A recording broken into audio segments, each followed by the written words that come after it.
stories of growth and transformation. And the mold was broken, so there is no replication. See, my style is so versatile that there is no limitations, because I spit that dope without hesitation.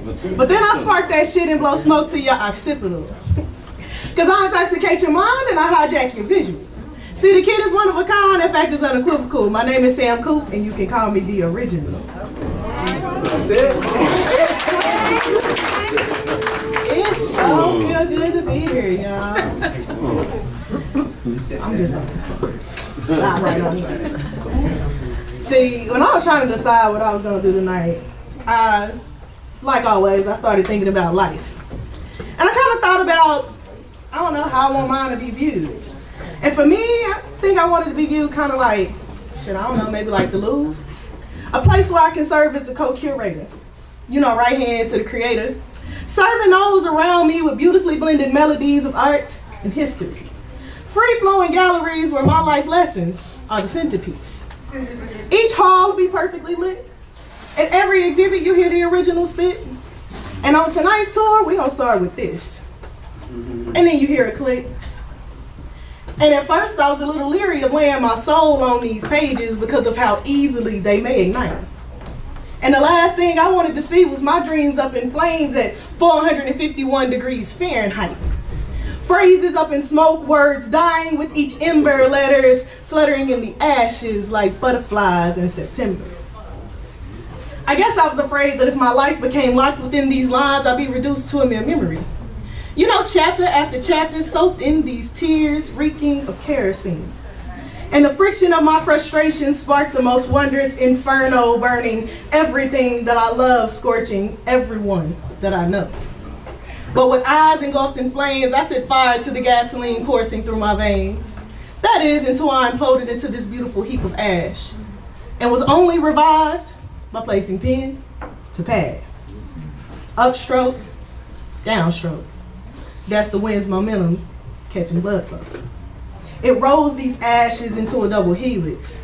And that's when I decided it was time to put my life between these lines and give birth to the phoenix. There you go.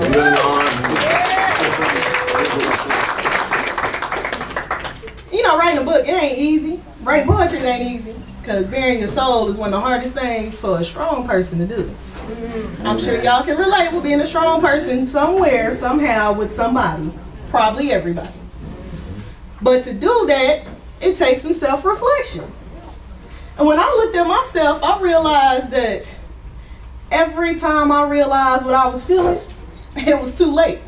I was in front of life's mixing bowl, wondering what elements to conflate. Standing at a crossroads with the sinking in my soul, like part of me is trying to carry a weight that's just too heavy to hold. I guess you could say I was caught up in a whirlwind. Because I knew it was only a matter of time before my world ends. I was teetering on this ledge, contemplating my destiny, this world, this life, this pain. That shit was getting the best of me. But then these seconds stretched to minutes, and then into hours. I found I was slowly being eaten by my very own superpowers, so I sought moments of solitude. So that these rivers could flow fluidly, I extricated. Attempting to speak of feelings more fluently, but I still lacked understanding. See, feelings were still a dead language. But I knew at any moment, I could be vanquished, stricken into the darkest abyss. And that fate would be inevitable unless I resist. Resisting this gravitational pull on my soul, that shit only made me stronger. Because I couldn't let rage control the will of my life no longer. The root of my anger had finally been identified, and the taste of its discovery was as bitter as cyanide. But now I'm flushing my system by pouring thoughts through my fingertips. Also ridding my life of any and every single hypocrite. And that left me in the mirror with a whole new perception. You know, a new take on myself. Because this was my inception. That process of budding. It's uncomfortable yet beautiful. And my voice was now blooming and it would grow irreducible. See, I no longer sit meekly while the real me is suppressed. Because I know now I am the superpower. It was never something I possessed. My name is Sam Cooper. I'm a fighter, a warrior, a trooper. I'm made of pure magic, that's what courses through my veins, and when it's all said and done, I'll be much more than just that name. See, I know now I'm more than what's written on paper. More than my personal list of shortcomings, see, I'm so much greater. I transcend any letters that follow my name and any title because I descend from greatness and it's time for my arrival. And so that left me on this runway preparing to soar because that's just what happens when you finally realize that you're so much more. Yeah.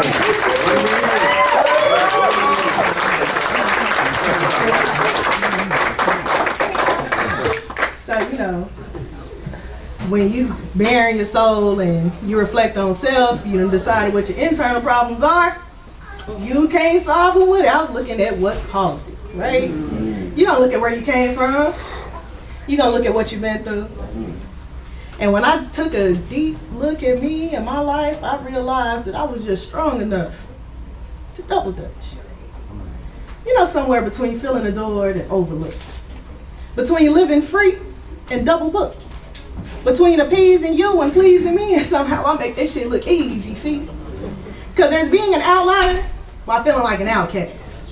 A graceful public high flyer that privately feels you got no gas. So I don't ask. Because I'm still trying to process the truth. Then I can release the news that kid said, Coop, she got daddy issues. And it's not abandonment nor abuse, just grown ass kids ain't so cute when your old man is out here entertaining hoes that's as young as you. I'm talking money hungry bunnies that's high key scared of you. Because they know that you knew off the rip what they came to do. Yet you know these observations will be viewed as worthless. So you sit back and you watch that shit play out wordless until there's a call from the Reaper.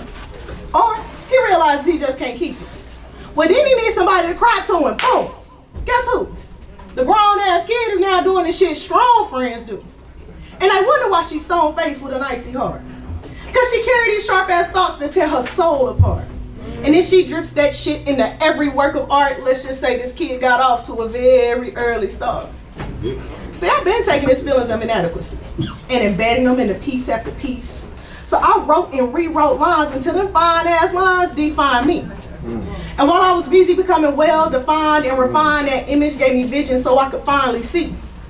Problem always been his. This shit ain't even been about me, which is probably why it hurt so bad. Because, you know, time and emotional support, shit, that's all I ever asked. But since he couldn't give it, I had to become mentally tough. You know, just so that tidbit didn't weigh so much. And so I fought and I fought until I was strong enough to emotionally double dutch. So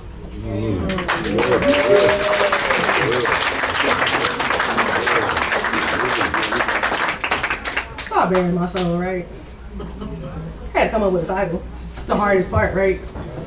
You never wrote a book. The title is like, what the fuck do I call this thing? So I just, you know, had to review everything. And was like, well, you know, I guess when it started, I was lost. Wandering aimlessly in this wilderness. And a reflection in these pools had grown so villainous, I was on the brink of a breakdown. But outwardly, everything seemed calm now. Realistically, 7 times a day, I feel as if I'm drowning, and this ringing in my ear has my head and heart pounding. This weight on my shoulders is compounding. This confusion is astounding, and I would close my eyes and scream with all I have, but my voice box had been smashed. My vocal cords had been shattered. My consciousness and self-esteem was battered. I was lost. I guess I was also broken. And I was standing here pouring out words unspoken, unloading my soul to this reflection, unveiling these feelings that escape detection. And day in and day out, that pain, it went unnoticed, and so I retreated to my room for days, but no one questioned my motives. So I confided in this pen, this pad, and this application because that happened to be my safest sedation. That outlet is my Valium.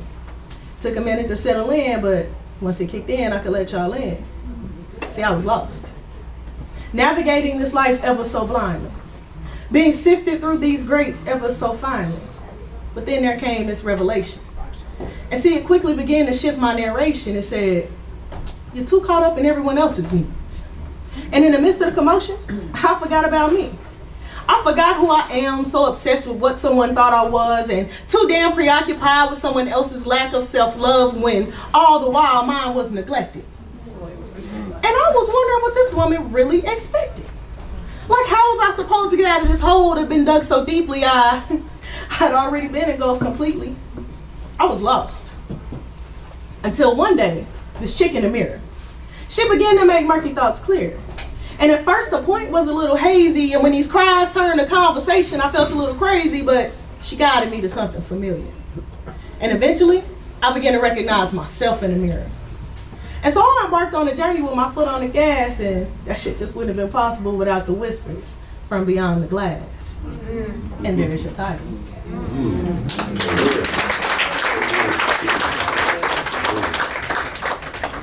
So before our last stop on this first tour, I want to let y'all know I got merch on the table. I have books on the table. I only have 5 with me today, sorry, but it's also available on Amazon. And I have business cards on the table. I also have QR codes, so you can follow me everywhere. I would tell you, but you're not going to put it down right now, so it doesn't matter. I'll be back. Okay? So I wrote the book. I put the book out. And then I had a little more self-revelation because I reflected, but I didn't do nothing about it. And after I put it out, I said, even though I was lost, I searched until I found my work. And I dug deep into the depths of my soul until I discovered what being a queen really means. But for you to understand how that uniquely defines me, I must first define the term queen, right? Quintessential royalty, unmatched elegance, extraordinary power, evolutionary eloquence, non-negative perspective. See, with all of that and the strength of 10 men, I put my family on my back and I still tread lightly like I'm waltzing on clouds. Yeah. I intimidate demons and reverse vile intention with calm correction and smiles. I've got a depth of perception so deep that the seas feel like puddles, and I love with a breath so wide that I touch the souls of all others, because I am the earth. I am the wind and the sea. But I am as deadly as the fire when you step incorrectly.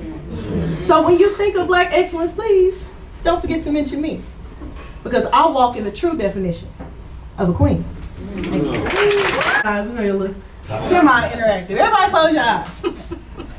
Think about somebody who has a voice that just makes you melt. Ooh, y'all found it. For me, Tyrese can sing my drawers off. So that's where I go, right? Okay, pop them back up. So now you got that voice in your head.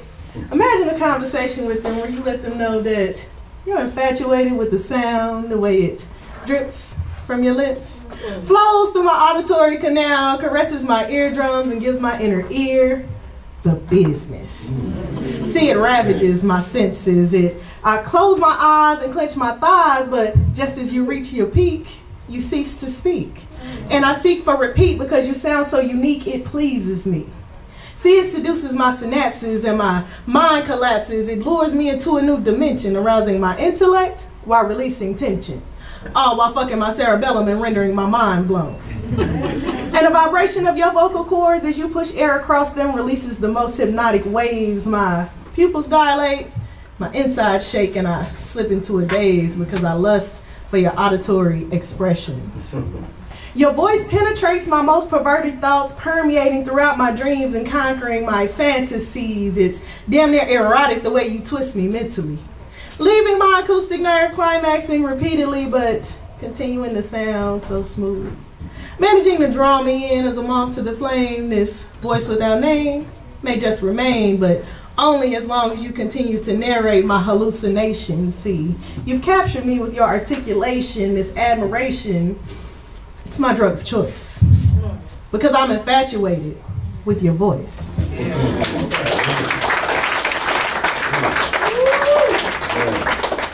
So I guess, you know, there's love in relationships, and then there's love in relationships. We're going to touch on both of those in this session, but we still on that first one, that love and relationships. Not necessarily loving ones, but we'll get there, okay? So it was just one dude. He was fun to be around. We was cool. And he just did something to me. You know, I had to tell him, like, I get so high on your energy. See, your presence, that's my own personal dispensary. And between me and you, there's this crazy affinity, but I'm not trying to fuck with anybody's salinity. So I stay on my side of the street and you on yours. Because if we walk together, the rumors will spread like spores. Planning sporadically and growing into deeply rooted lies, and before this good thing can bud, it'll meet its demise. There'll be no drawing it out, no breaking it down, no rolling it up or passing it around. See, Even though you give me a constant contact, any further pursuit would be an infract. Because you know that I know you're in a situation and you say she's not your girl, but there's plenty of speculation. See, she's all in my inbox checking up on you. And while I thought about being petty, that just may not be the move, but I went for that shit anyway. See, I told her you got me high today. You came here and you smiled and you took my breath away. It's like I hit this shit too hard and I couldn't chase the compliment. See, I'm just playing. I spared you that drama because I prefer to steer clear of those types of subjects. Yet, for some reason, it's still like you're my own personal botanist, my herbal and emotional mixologist, because you keep me high on your energy. Like I said, your presence is my own personal dispensary.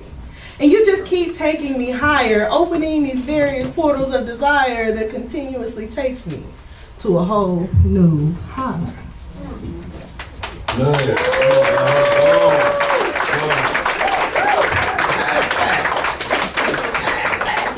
That's our first stop on the buffet line.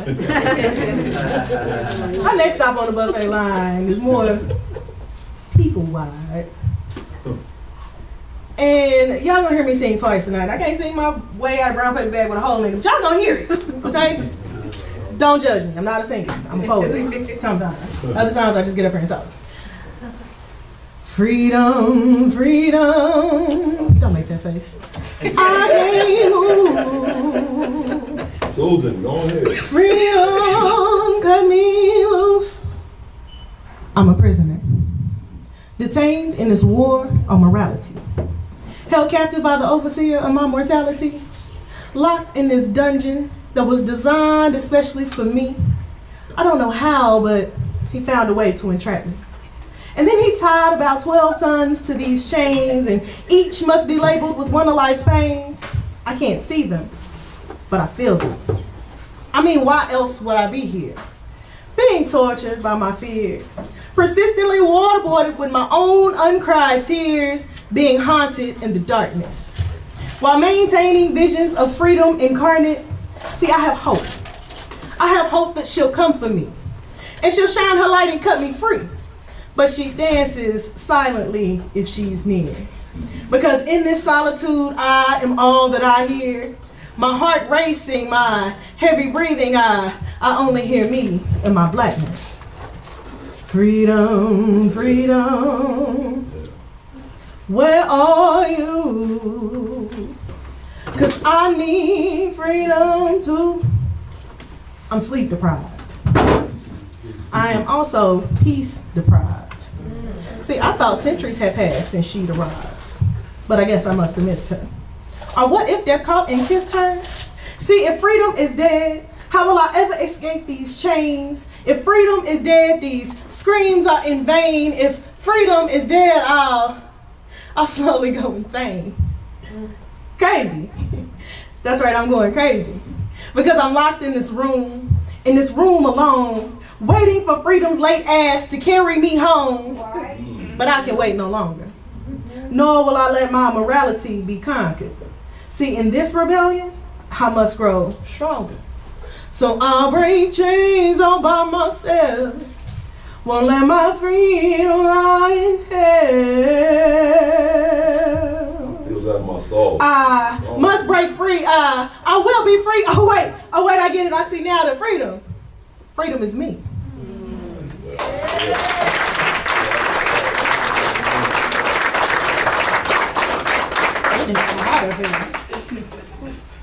Ain't no chicken lights, but I ain't got hot. Sorry.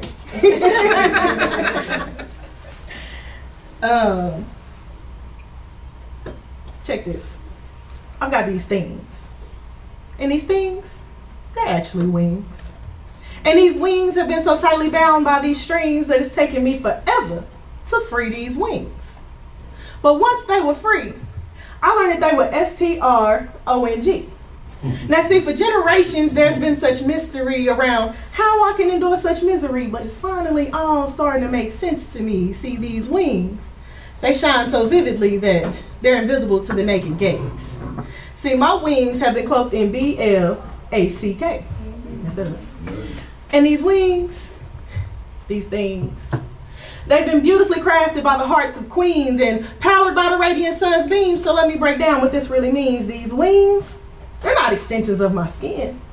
They're appendages of my soul. Because I am WOMAN.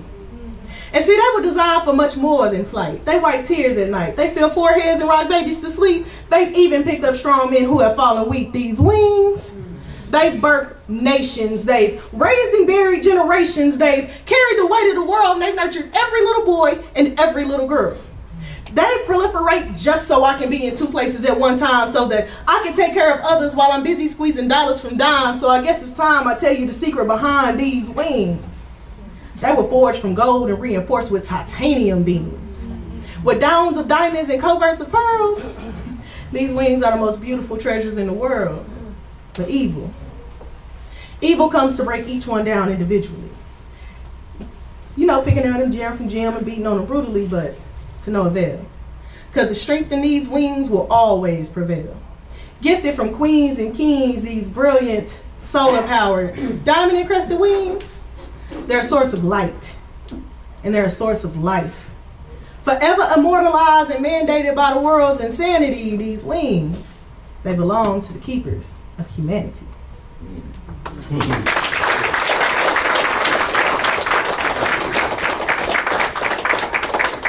So COVID made me a mommy, so y'all get to hear some mommy shit. All right. Don't say aw, because it's probably not that. She's aw. She's like, please.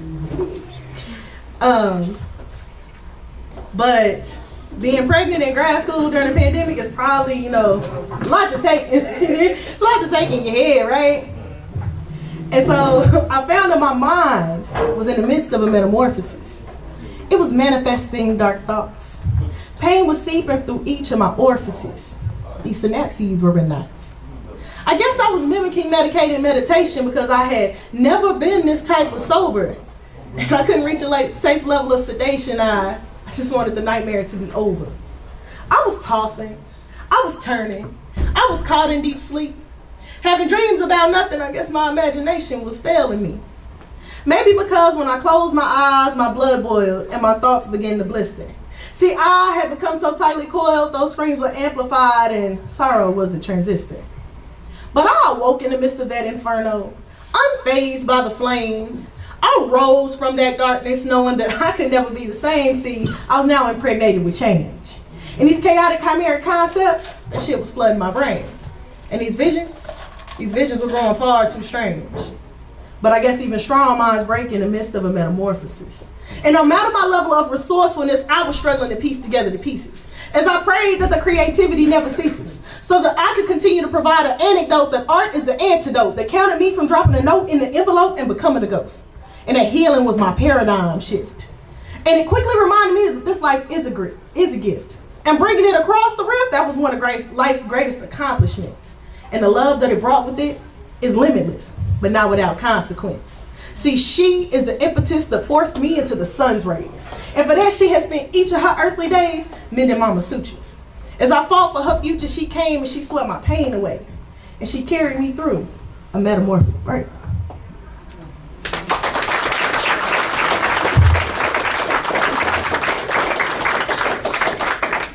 That one got a little deep. I ain't lay down. But she is.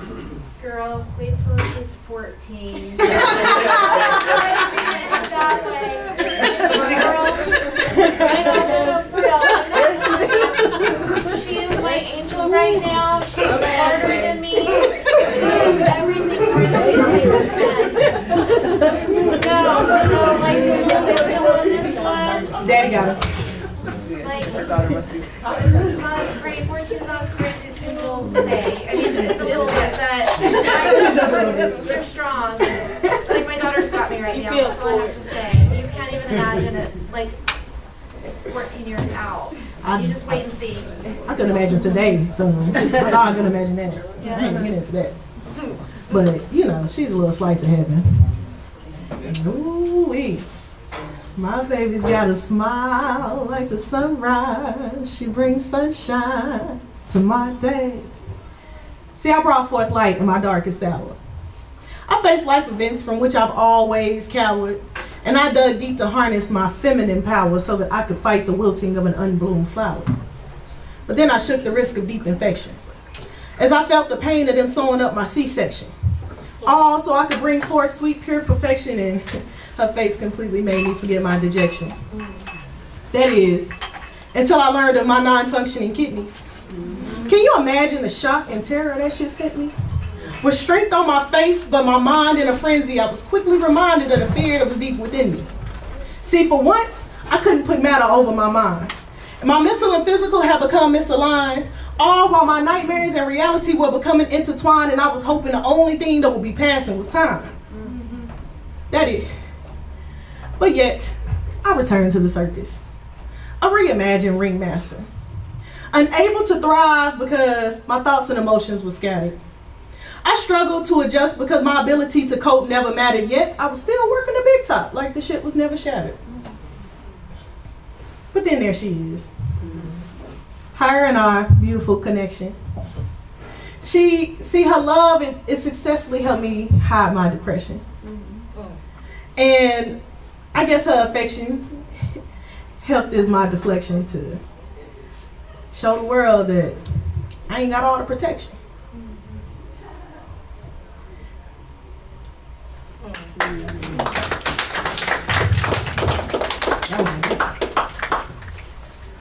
But see, I'm not looking at you.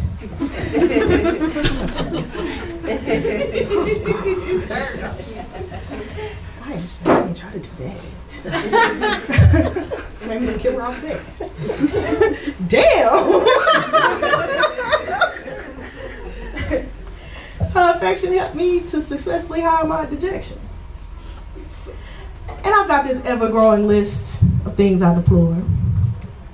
And life just keeps pouring salt in this never-healing sore. Then she smiles at me. She makes my heart swell with pride. And she reminds me to take this life in stride. And hearing her laugh, it's worth every tear I've cried. So I watch her in amazement. And I escape into her vibrancy. Because my baby's got a smile like the sunrise. She brings sunshine to my day. And with sparkling eyes like starry skies, she sweeps my sadness away. That's for my baby.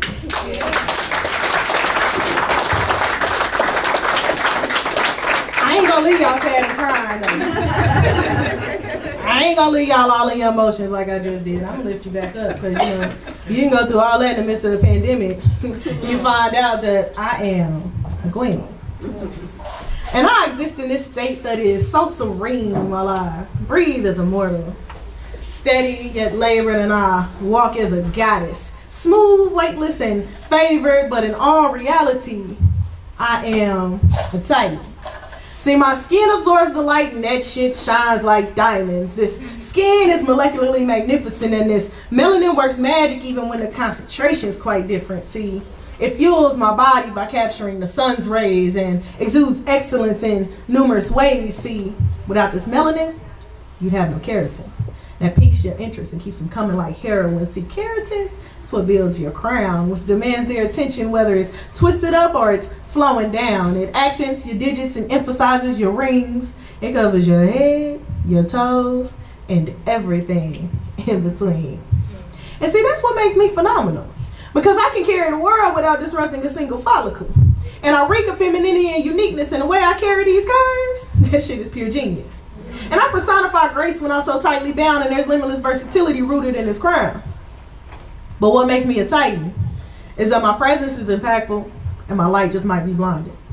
And for that reason, I'll make an impression with every step that I take, in every room that I enter, with every move that I make.